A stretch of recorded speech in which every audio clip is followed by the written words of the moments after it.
პირველ რიგში ყველა შემსწრაფს ამ არჩევის ფერი ამას ვეკითხებ, განსაკუთრებით ქართული ოცნებიდან, მისი პასუხი როგორია კითხვაზე, რატომ დაემართათ ეს ქართულ ოცნებას, რომ ფაქტობრივად დღეს 6 წლის მერე 2012 წლის არჩევნებიდან ერთნაირი მხარდაჭერა დაფიქსირდა ქართული ოცნების და ნაციონალური მოძრაობის ამ არჩევნებზე. რა არის თქვენი ევროპული ამის მიზეზი? გარდა იმისა, რომ ჩვენ ჩემი აზრით ობიექტური მიზეზებიც უნდა დავასახელოთ, რაც მდგომარეობს იმაში, რომ ის პოზიტიური ვალდებულება, რაც აქვს სახელმწიფოს კონკრეტულ საკითხთან დაკავშირებით, თუ არ ექნება სრულფასოვნად შესრულებული, სახელმწიფოს ხელისუფლებას ამის გამო ამორჩეველი მოკითხავს. ახლა ეს არის ობიექტური მიზეზი და ეს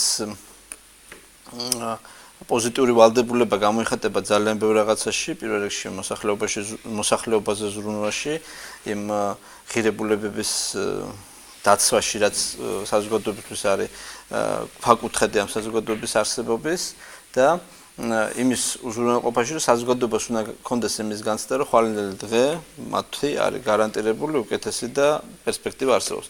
ამის განცდა ვერ გააჩინეთ ჩემი აზრით, ქართული ოცნების პოლიტიკა ბევრ საკითხში იყო იმდენად ხარვეზიანი, რომ ეს პრობლემები რეალურად ჩვენ შეგვექმნა საზოგადოებასთან ურთიერთობაში, იყო ბევრი ჩავარდნა. თუ ჩვენ ამას ობიექტურად არ ვაღიარებთ, რომ ჩვენ გარკვეულ მიმართულებებში ვერ შევძალით ყოფილიყავით ბოლომდე თანამდებობები და ამ ობიექტურ რეალობას ვერ ვაღიარებთ, მე არ ამგონია, რომ სწორი შეფასება იქნება იყოს არჩევნებში გუნდში ხელმძღვანელობაში რამდენად არის ეს რამდენად ხედავენ სწორად ამ პრობლემას. ახლა ამასთან დაკავშირებით შეიძლება ყველას თავისებური ხედვა ჰქონდეს, მაგრამ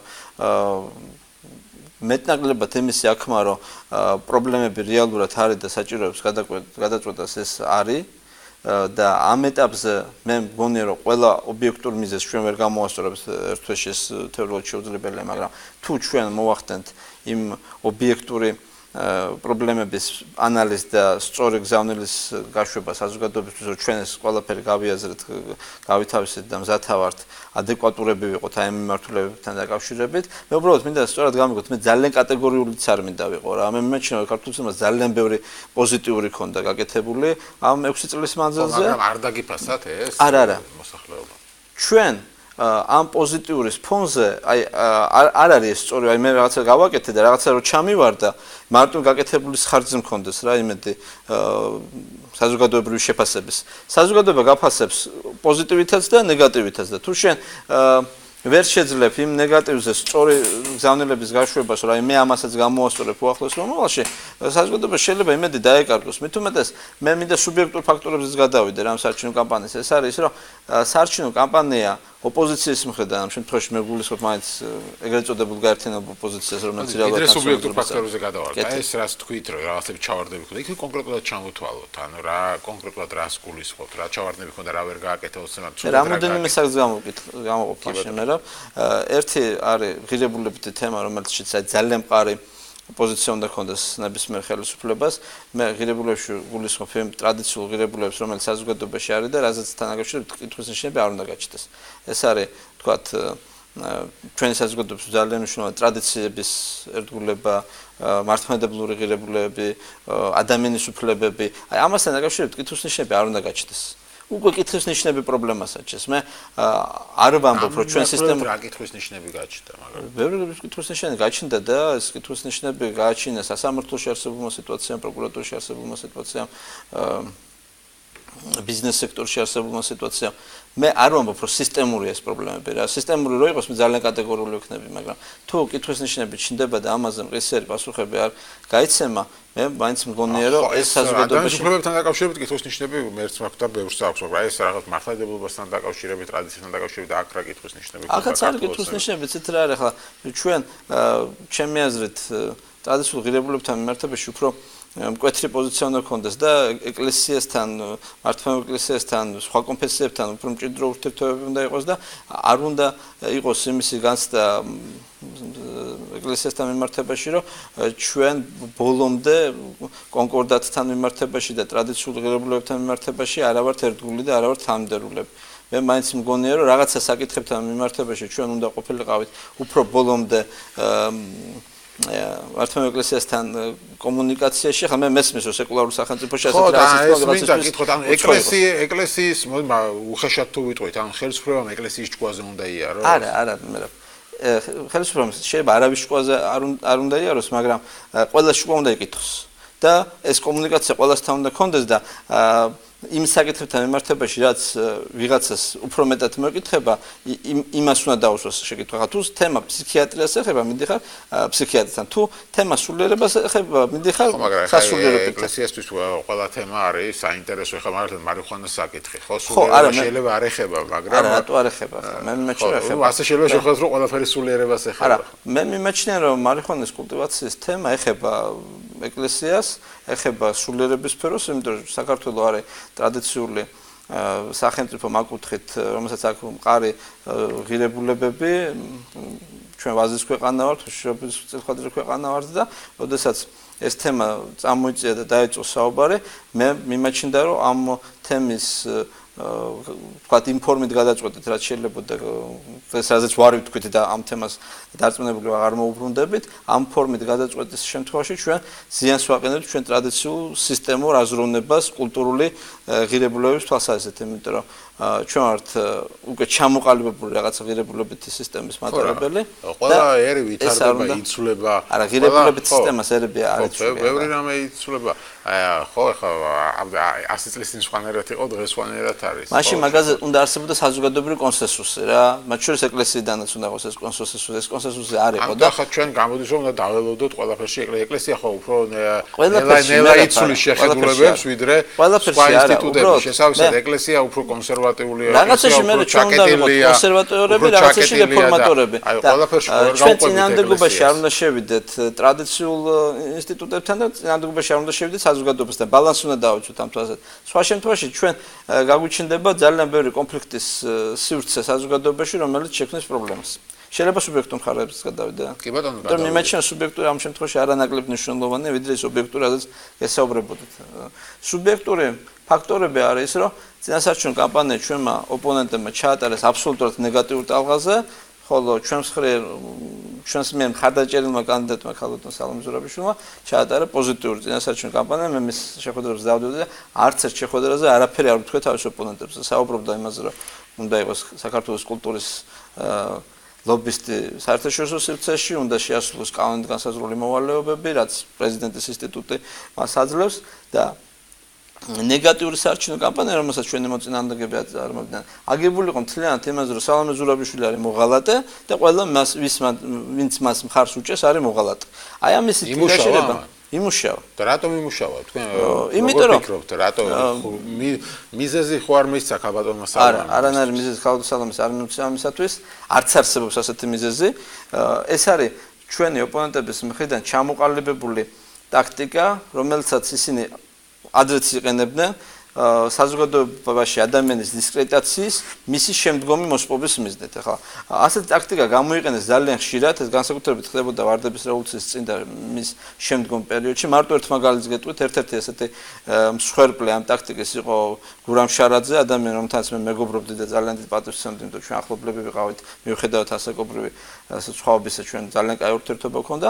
სანამდე გურამ შარაძეს მკვლელობას განახორციელებდა ნაციონალური მოძრაობა, მათ ესე რატო აბრალებს პირდაპირ სხვა არ დამტკიცებულა?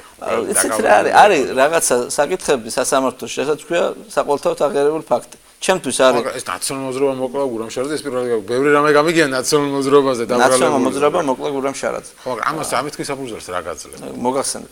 როგორც სოციალ-დემოკრატებმა ბოლშევიკებთან ერთად მოკლეს ილია, ისე მოკლა ნაციონალური მოძრაობამ გურამ შარაძე. ხო, არა, იქ გასამართლა ხა კონკრეტული ხალხი. ბერბიჭაშვილი გასამართლა, ვინც შეუკვეთა, ვინც ამ მკვლელობის უკან იდგა, არათუ არ გასამართლება, არც ცნობილი სარავისთვის არ გამხდარა და ბერბიჭაშვილი ყველაზე ნაკლებად იყო დამნაშავე ეს მკვლელობაში, ის იყო შუალობითი ამსრულებელი, რომელმაც არც კი იცოდა რეალურად ვის კლავდა. და გურამისთან მიმართებაში, ბატონ გურამ შარაძესთან მიმართებაში მე პირდაპირ მინდა გითხრათ, რომ მკვლელობა დაიწყო მაშინ, როდესაც ის ორჯერ ჩასვეს ადმინისტრაციულ პატიმრობაში, 15 დღიან პატიმრობაში, როცა მთელ საქართველოს დაარწმუნეს იმაში, რომ გურამ შარაძე არის არა აკადემიკოსი, არა ზუსტად გამსახურდიას ნდობით აღჭურვილი პირი, რომელსაც მინდობილობა აქვს, რომ მიხედოს კოლხურ კორს, არა ის ადამიანი, რომელიც მეცნიერულ მუშაობას ეწევა ეროვნული საქმისთვის და ეს გასაგებია პოლიტიკურ დაპირისპირებას თუ გულისხმობს. არა, პოლიტიკურ დაპირისპირება არ არის, მერაბეს გურამ შარაძე ეს ყველაფერი ეს ღირებულები დაუნგრიეს საზოგადოების ცნობიერებაში, გურამ შარაძე იყო ხულიგანი და შაბნელი ძალა საზოგადოებისთვის. ის რომ მოკლეს მე როცა დაგზალვაზე მივედი და არც ისე ბევრი ხალხი არ ვიყავით მაშინ სამძიმარზე პანაშვიდზე დაგზალვაზე იგრძნობოდა საზოგადოებაში, საზოგადოება ვერ აღიქვა ვინ მოკლეს და მეტიც საზოგადოებამ დიდემა ნაწილმა ჩათვალა რომ მოკლეს მოღალატე და ეს მიიღო საზოგადოებამ ძალიან მშვიდად. ამიტომ მე მგონია რომ ნაციონალურ მოძრაობისთვის მოღალატის იალიყი და მოღალატებად ადამიანის გამოცხადება ეს არის მათი განადგურების პირველი ეტაპი.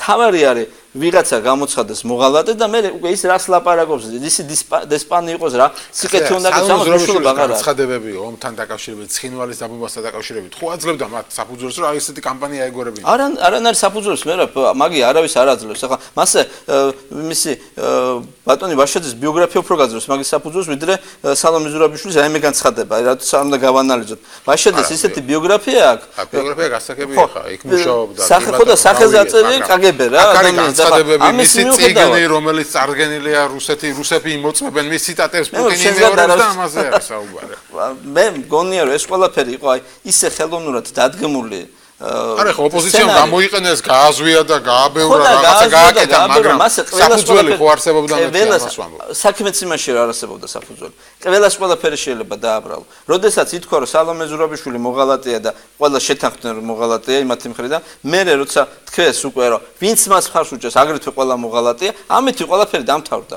მე მოღალატე რას ლაპარაკობს რას ასაბუთებს უკვე მნიშვნელობა აღარ აქვს მათ იალიკები მიაწებეს ეხლა მეორე ტურში როგორ ასაპირებთ მაშინ მე მიმაჩნია როგორ უნდა მოხსნათ ეს იარაღი პოზიტიური საარჩევნო კამპანია უნდა დამთავრდეს იმიტომ ჩვენი სათქმელი ნათქვამი გვაქვს და ვისაც არ მოწონს სალომე ზურაბიშვილი მიაჩნია მოღალატეთ ახლა იმას ჩვენ ვერაფერს ვეღარ შევცვლით და ხალხს უნდა დავანახოთ ღირებულებით დონეზე რა შორისა ანუ თქვენს მოღალატე უნდა ეძახოთ და რასტი შეძმა დამთავრდეს რეალობა უნდა დავანახოთ ახლა მე ანუ ისე მკვლელები 9 წელი და ეს მკვლელები 9 წელი და ის ღირებულები რაც ამათ აქვთ საზოგადოებამ კარგად უნდა გაითავისოს რისი მატარებელია. არა, თუ ამას ჩვენ არ ვიტყვით და ამაზე არ ვისაუბრებთ და ამ ყველაფერს ისევ წინა პლანზე არ წამოვწევთ, მე მიმაჩნია რომ საარჩევნო კამპანია გადადის ფარსში. იმიტომ იქით მხარე ადანაშაულებს სალომე ზურაბიშვილის ღალატში, ჩვენ ყველას გადანაშაულებს იმაში რომ ჩვენ ვართ მოღალატეები და ჩვენ რეალობას არ ვლაპარაკობთ.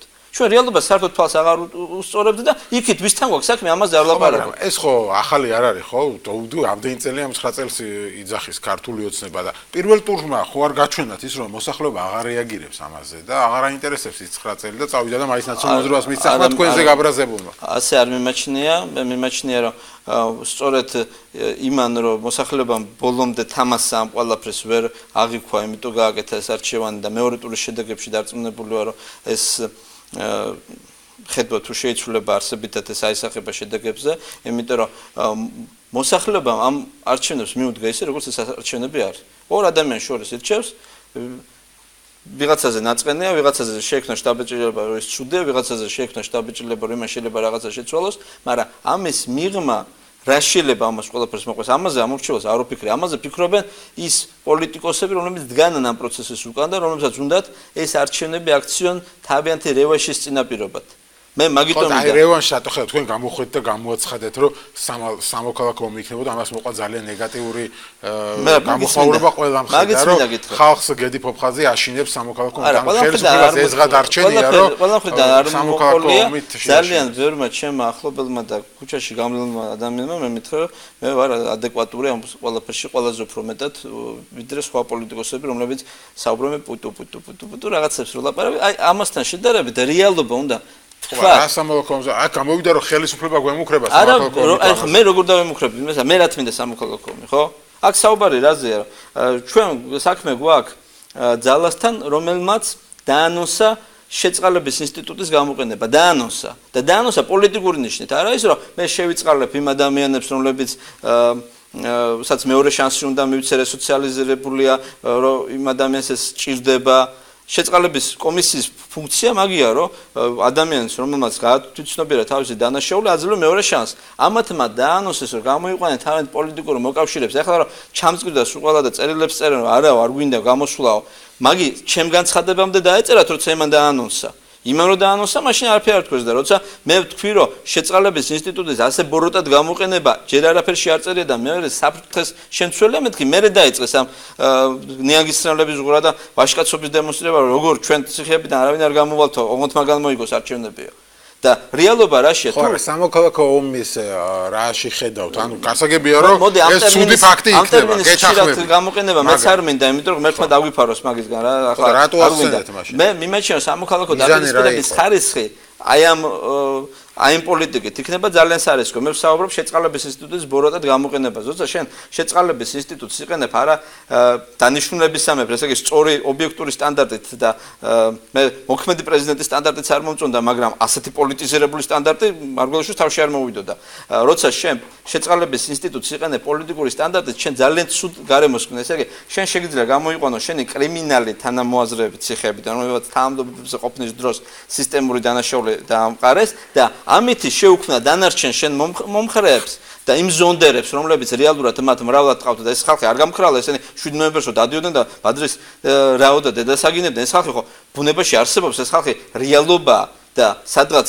ელოდებიან თავიანთ დღეს და თავიანთ შანსს რომ ისე დაბრუნდნენ და კიდე გამოვლენ დაიწყებენ ომს თუ რას გულისხმობთ ახლა მე გეუბნები რას გულისხმობ შეწყალების ინსტიტუტის ბოროტად გამოყენება ეს გავიგე სამოქალაქო ომში რას გულისხმობთ არა მათქმე ესე იგი გამოდის ადამიანი ჩვენ ვართ თანამზრახველები ცუდ რაღაცა გვინდა გავაკეთოთ და იქ აი მესამე ადამიანი რომელიც ციხეში ყავს ხო და შენ აპირებ რაღაცის გაფუჭებას კიდე ის მესამეს უკვე გაფუჭებული აქვს აი ის მე გამოიყვანე და გეუბნები მე ხალ შეწყალების ინსტიტუტიდან მოდი ახლა შენ შეიჭერი იმ შენობაში რაღაცა დაანგრე იქ პოლიციას თავში ჩაარტყე იქ ქუჩა გადაკეტე იქ რაღაცა ააფეთქე თუ საჭიროა მაქსიმუმ შენ ციხეში თუ ჩაგსვეს 9 თვეზე მეტი ვერ ჩაგსვა იმიტომ წინასწარი პატიმრობის ვადა ამოგეწურება და მე ვარ აქ შეწყალების ინსტიტუტით ნუ გავასაჩირებთ შენ გამომტანებს დაიწყებენ ნაციონალები არეულობას ამას ამბობ თქვენ იცით რა არის გაიხსენეთ კმარა გაიხსენეთ როგორ მოვიდნენ ისინი ხელისუფლებაში გაიხსენეთ რა ღირებულებები და პრინციპები თუ დგებოდნენ ისინი იმას რასაც აკეთებდნენ გაიხსენეთ ყველობები რომელიც მათ დროს ხდებოდა და ჩვენ გვეუბნებიან შარაძეს ყველობა როგორ არ გამოიძითო მათ რა გააკეთეს როცა შარაძე მოკვდა როცა ზურაჟვანია მოკვდა როცა მე როცა თქვენ რა გააკეთეთ ხო ზურაჟვანიას ყველობას იძიებთ უკვე 6 წელია მაგრამ არაფერი ამ მართლობით არ ხდება იცი რა არის ეს არის ყველობები რომლის ლატენტურობაც ყველობების არის ძალიან მაღალი ხარისხით იმიტომ რომ ამ ყველობებს ჩადიოდა სპეცსამსახურები სპეცსამსახური დარწმუნებული ხართ ამაში? ახლა მაგაში არის დარწმუნებული საქართველოს მოსახლეობის 98% და ამაში მაინც ვიყო უმრავლესობის ნაწილი, ხო? თუ ბევრ რაღაცაში გასაგებია რომ დარწმუნებული იყოს, მაგრამ მტკიცება ხო ვერაფერი ვერ დაამტკიცეთ ამ 6 წლის განმავლობაში ვიღაცები ამის გამოც არიან თქვენზე გაბრაზებული, რომ ბევრ რამე ვერ გამოიძიეთ და ვერაფერი ვერ დაამტკიცეთ რაზეც ვერ გამოიძიეს. ბადრი პატარკაციშვილის ყველობასაც ვერ გამოიძიებ, იმიტომ რომ შეიძლება დაადგინო მომზადების სტადია მაგრამ მიზეზობრივ შედეგობრივი კავშირი მომზადების სტადიასა და დამდგარ შედეგს შორის შეიძლება ვერ დაადგინო, მაგრამ ის რომ ჩვენ რეალურად უნდა მივხვდეთ ეს ხალხი რატო იხოცებოდა მაგდენი ყველა შეუძლია გააკეთოს. ყველა შეიძლება დააბრალო რომ რეჟიმი იყოს სასტიკი და კი ბატონო გეთახმებით ხა ნაციონალური მოძრაობა იყოს სასტიკი რეჟიმი, ამაში გეთახმებით, მე მიმაჩნია რომ ბევრი დანაშაული აქვს, მათ ჩადენენ ამაში გეთახმებით, მაგრამ ესე დააბრალო ყველობა ხო ეს რამდენად პასუხისმგებლიანი განცხადებაა პოლიტიკის მკიცებულებების გარეშე ეს არის მკიცებულებების გარეშე მე მგონი არაფერი ამ შემთხვევაში არ არის ჩვენ გვაქვს საკმარისი მკიცებულებები რომ პოლიტიკური განცხადებები გავაკეთოთ და ის რომ არა აქვს საკმარისი მკიცებულებები პროკურატურას რომ ბრალდება წაუყენოს სასამართლოში ეს პროკურატურის პრობლემაა შეიძლება იმან ვერ შეაგროვოს ეს მკიცებულებები მაგრამ პოლიტიკოს აქვს საკმარისი თავისუფლება ამ შემთხვევაში რომ დაადანაშაულოს პოლიტიკური ძალა რომელიც იყო ხელისუფლებაში და რომელიც დროსაც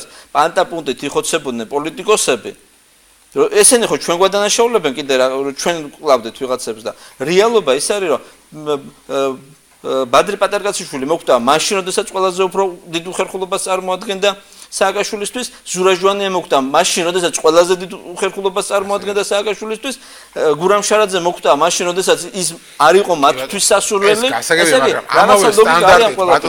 ამავე სტანდარტით თქვენ გუშინ მყავდა ერთ-ერთი სტუმარი ამავე სტანდარტით თქვენ გადანაშაულებს ნაციონალური მოძრაობის ბევრი მხარდამჭერი მაგალითად ეროსი კიწმარიშვილის სკოლაში ისინი ამბობენ რომ მაშინ მოკვდა ეროსი კიწმარიშვილი როცა ბიზნესმენშვილმა დაიწყო ბრძოლა რუსთავი 2-ისთვის დაემთხვა ეს დროში ერთმანეთს და მის ინტერესში იყო იგივე სტანდარტი რაზეც თქვენ ახლა საუბრობთ. აი, იცი რა არის, ეროსის კენწერაშვილის ფაქტორის შედარებას ურაჟვანიესთან და არა, აქ საუბარია ინტერესზე, რომ ახლა რუსთავი ორისთვის ვერ იბრძოლებდა, თუ ეროსი იქნებოდა ცოცხალი ამას ამბობ. შეულებენ ახლა მე ვერ ვამტკიცებ იმას, რომ ჩვენ არ მოგვიყვავს ეროსის კენწერაშვილი, მაგრამ მე იგივე უფლება მაქვს, როგორც პოლიტიკოს თქვა, რომ ეს ადამიანები არიან მათ მიერ მოკლული. მე ხომ მაქვს ამის უფლება.